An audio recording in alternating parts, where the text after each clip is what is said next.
மழைக்காலத்தில் நீங்கள் செய்வது ஒரு தவறு. அது உங்கள் உடல்நலத்திற்கு பெரிய ஆபத்து. மழைக்காலத்தில் பலருக்கும் தாகம் குறைவாக இருக்கும். அதனால் தண்ணீரையும் குறைவாக குடிக்கிறார்கள்.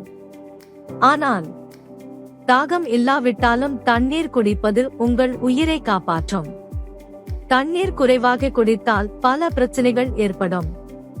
மலச்சிக்கல், செரிமான சிக்கல், பின்னர் மூலநோய் வரக்கூடும். உடல் பலவீனம், சிறிய வேலையிலும் சோர்வு ஏற்படும்.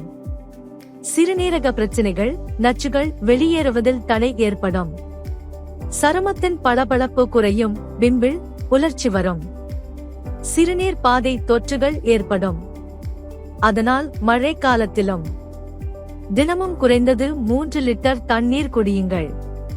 இது ஒரு சிறிய பழக்கம்தான், ஆனால் உங்கள் உடல் நலத்துக்கு பெரிய பாதுகாப்பு. நீங்கள் அல்லது உங்கள் குடும்பத்தில் யாராவது புற்றுநோயால் பாதிக்கப்பட்டிருந்தால் தாமதிக்காமல் நாகேஸ்வர ஆயுர்வேத மருத்துவமனையை தொடர்பு கொள்ளுங்கள். மேலும் உடல்நல குறிப்புகளுக்காக எங்கள் பக்கத்தை பின்தொடருங்கள்.